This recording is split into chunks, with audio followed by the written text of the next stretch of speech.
नमस्कार, मैं हूं आपके साथ पूजा कवियागोमा। आज बात करेंगे आम आदमी पार्टी पर बीजेपी के हल्ला बोल की। दिल्ली में भारतीय जनता पार्टी के नेताओं और कार्यकर्ताओं ने बुधवार को दीनदयाल उपाध्याय मार्ग पर प्रदर्शन किया। आम आदमी पार्टी कार्यालय के पास ये विरोध प्रदर्शन किया गया।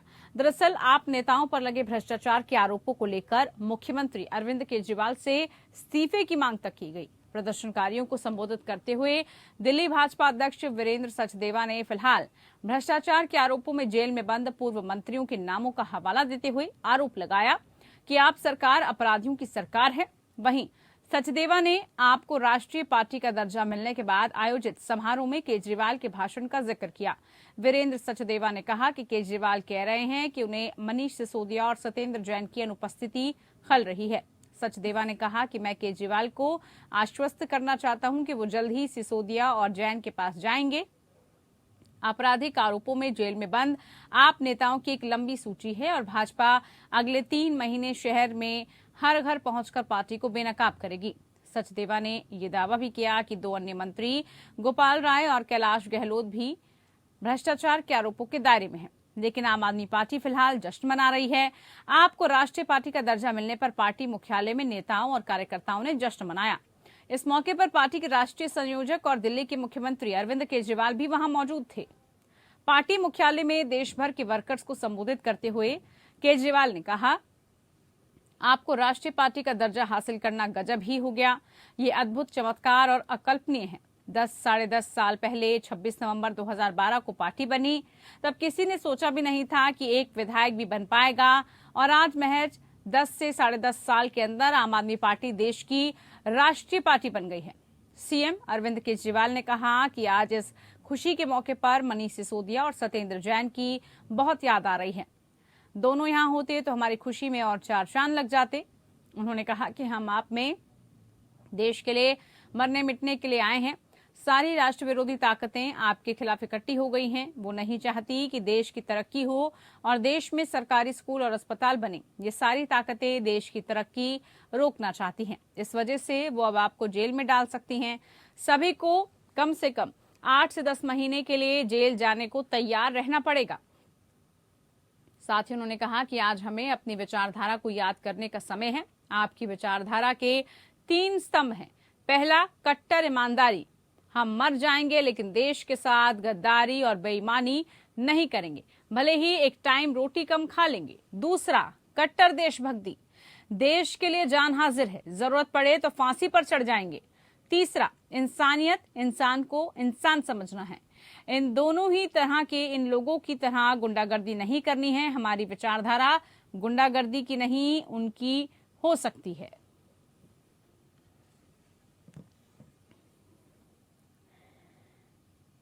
तो बता दें आपको, आम आदमी पार्टी पर जमकर निशाना साधा गया और इस बीच कई तरह के आरोप भी लगाए गए। लेकिन जिस तरह से आम आदमी पार्टी जश्न मनाती हुई नजर आई और अपनी विचारधारा से लेकर तमाम मुद्दों को लेकर जनता के बीच पहुंची कार्यकर्ताओं को प्रोत्साहित किया गया।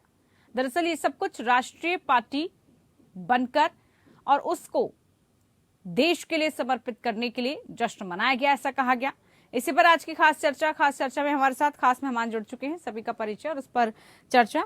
हमारे साथ आर.के. मिश्रा जी, बीजेपी प्रवक्ता जुड़े। बहुत स्वागत है मिश्रा जी कार्यक्रम में आपका। हमारे साथ नितेश चौरसिया जी, आम आदमी पार्टी प्रवक्ता भी जुड़े हैं। बहुत स्वागत है नितेश कार्यक्रम में आपका। सबसे पहले आर.के. मिश्रा जी, आप ही से शुरुआत कार्यक्रम की। आम आदमी पार्टी पर तमाम आरोप लगाए, आरोपों की झड़ी भी लगाई और साथ ही साथ उसको लेकर प्रदर्शन भी किया गया। एक तरफ आम आदमी पार्टी कट्टर ईमानदारी, भ्रष्टाचार विरोधी, साथ ही तमाम मुद्दों को लेकर कहती है कि आम आदमी पार्टी ही वो पार्टी है जिसमें सब ईमानदारी से काम करते हैं। दूसरी तरफ आप उससे बिल्कुल अपोजिट उन पर बेईमानी का आरोप लगा रहे हैं। क्या कुछ आधार, क्या कुछ तथ्य? जी, यहाँ पर जिस आधार को लेकर के, जिस कार्यशैली को लेकर के आम आदमी पार्टी राजनीतिक परिक्षेत्र में आई थी और खास करके दिल्ली जैसे राजनीतिक पटल के ऊपर में, मुझे लगता है जो कि कहाँ उस पर खड़ी उतरी है। क्या जनता को इसके बारे में प्रश्न नहीं पूछना चाहिए? ये बिल्कुल जनता का प्रश्न बनता है और उस प्रश्न को हम बिल्कुल प्रखरता से अपने मंचों पर उठाते रहे हैं और निश्चित तौर पर आज देखेंगे जो कि इन्हीं के नेता दंगे करवाते हैं।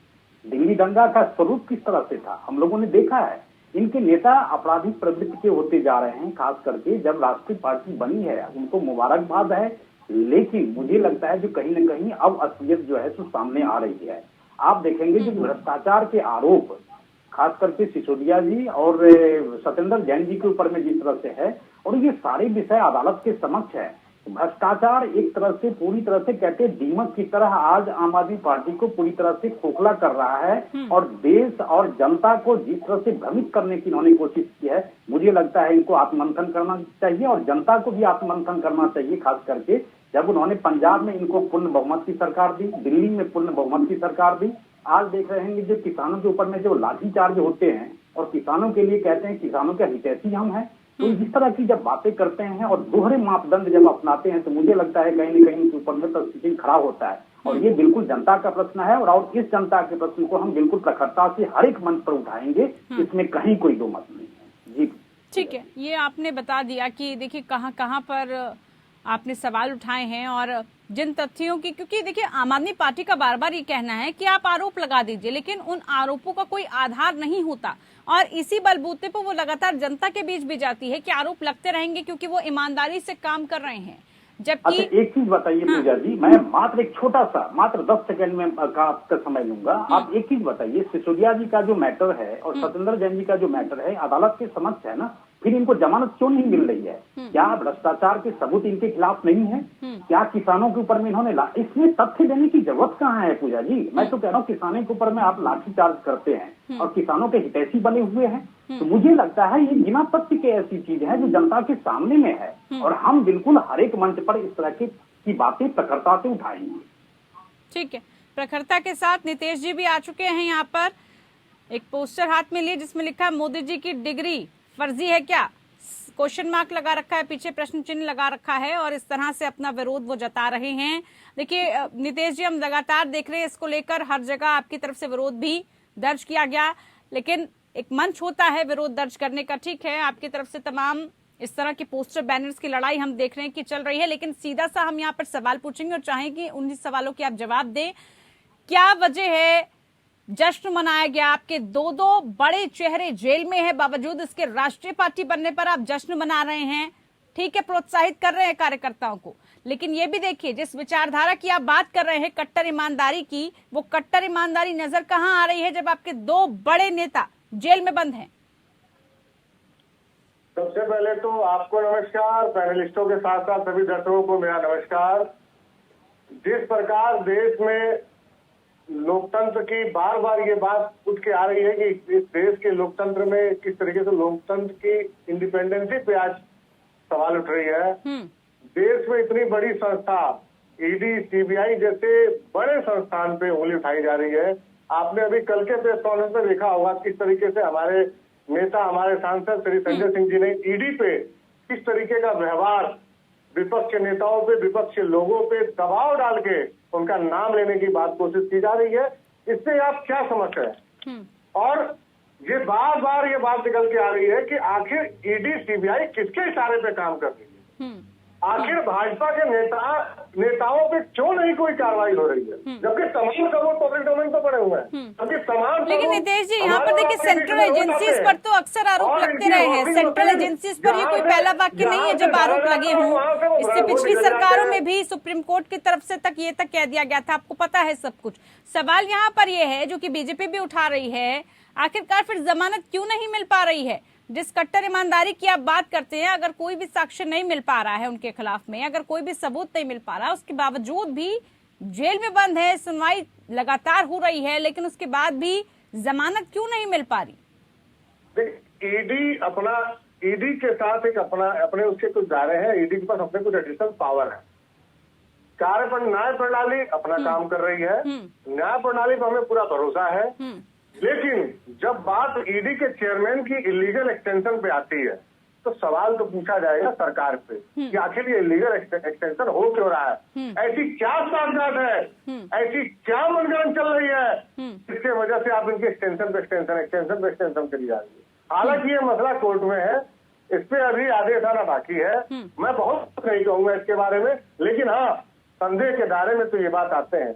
जब महाराष्ट्र में 50 खोखा के नारे के साथ सरकारें बदल दी जाती है रातों रात, तब ये ईडी और सीबीआई ऐसे मौन रहता है। ठीक है। जब सीबीआई कैसे अपॉइंटमेंट मांगते हैं कि घोटाले के लिए हमें समय दिया जाए, हम उसके साक्ष्य प्रमाण करना चाहते हैं, पेश करना चाहते हैं। तो ये एक तरफा कार्रवाई हो रही है, एक तरफा जांच हो रही है। देखिए ये बहुत समय हो गया इस पर चर्चा करते हुए, इस पर भी हम आएंगे। साथ ही जिस विचारधारा की आप बात कर रहे हैं, जरा उस पर भी हम नजर चाहेंगे आपकी तरफ से डाली जाए। लेकिन मिश्रा जी, क्या काउंटर करना चाहेंगे आप? देखिए पूजा जी, यहाँ पर बात ये है जो कि कट्टर ईमानदार की छवि लेकर के आज ये राजनीतिक पटल में आए थे, राजनीतिक परिप्रेक्ष्य में आए थे। जनता ने भी विश्वास जताया, इनको दिल्ली में पूरी बहुमत दी इन्होंने, अब जाकर के पंजाब में भी दिया। मुझे लगता है जो कि क्या ये जो ईडी और सीबीआई की बात कर रहे हैं, क्या 14 विपक्षी दलों ने सुप्रीम कोर्ट में अपने दरवाजे नहीं खटखटाए थे? लेकिन सुप्रीम कोर्ट ने इनको उल्टे पांव वापस कर दिया इनको।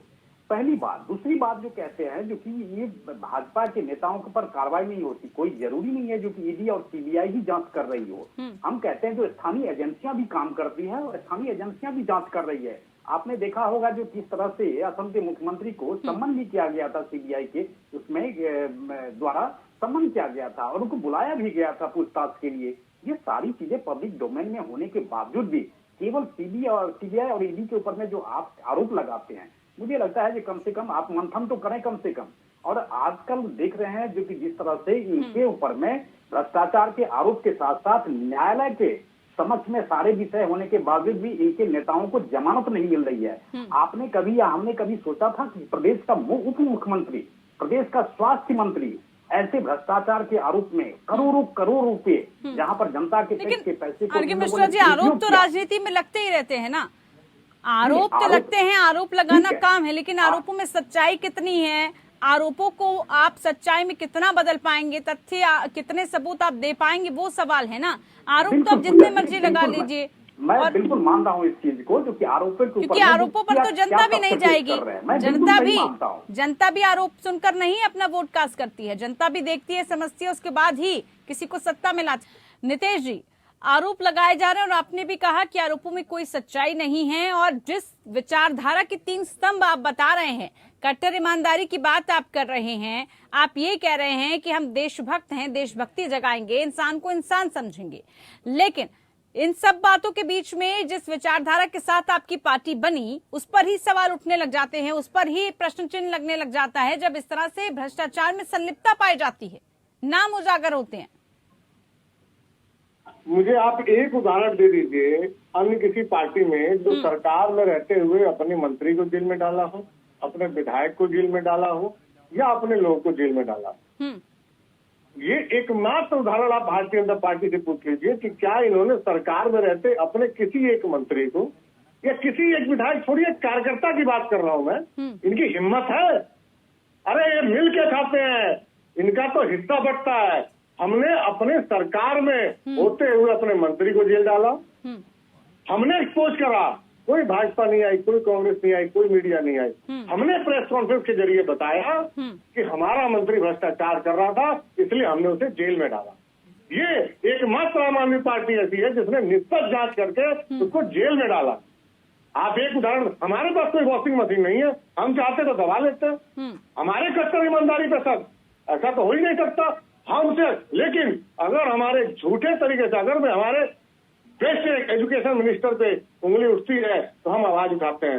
अगर देश के 16 लाख बच्चे, दिल्ली की राजधानी में 16 लाख बच्चों का भविष्य अंधकार में आता है तो देखिए हम आवाज उठाएंगे। अगर पूरे दिल्ली की शिक्षा और स्वास्थ्य मॉडल की पूरे विश्व स्तर पे चर्चा है और उसके बाद एक षड्यंत्र के तहत हमारे अगर मिनिस्टर को जेल में डाला जाएगा तो देखिए हम तो आवाज उठाएंगे, और हम उठाएंगे और पूछेंगे कि अगर अडानी की कंपनी में पैसा किसका लगा है? क्या मोदी जी का लगा है? जो इसमें चुप है, आखिर क्या वजह है मोदी जी चुप है? आखिर क्या वजह है जो सरकारें बदलने के लिए ये पैसे आ रहे हैं वो कहां से आ रहे हैं? कौन लेके आया? वो काला धन है कि नहीं है? और वो खोखा 50 खोखा, इसका जवाब कौन देगा? ठीक है, जवाब में जब महंगाई जवाब ले लेते हैं, जवाब ले लेते हैं। कौन देगा? आर के मिश्रा जी, और चाइना अगर भारत में घुस रहा है। ठीक है नितेश जी, जवाब लेने दीजिए। हाँ, राष्ट्रीय संयोजक कट्टर ईमानदारी का सर्टिफिकेट बांट रहे थे। क्या न्यायपालिका ने इनके मंत्रियों को जमानत दे दी?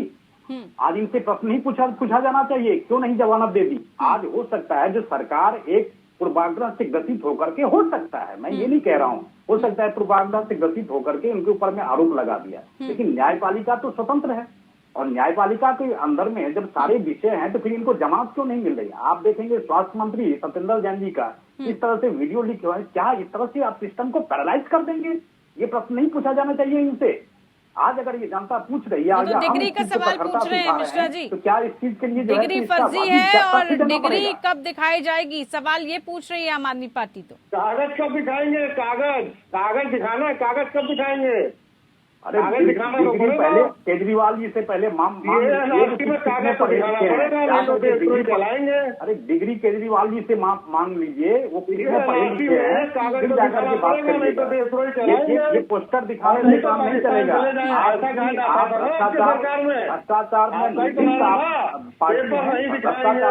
पार्टी है, आपके नेता दंगे करवाते हैं, आपके नेता भ्रष्टाचारी है और किसी के लिए अदालत से आपको जमानत जाकर के ये राष्ट्रीय संयोजक को दिखाइए, राष्ट्रीय संयोजक जी को दिखाइए जाकर के। अरे मैं तो आपसे सवाल पूछ रहा हूँ, देश की जनता का सवाल है। संयोजक जी को दिखाइए, प्रधानमंत्री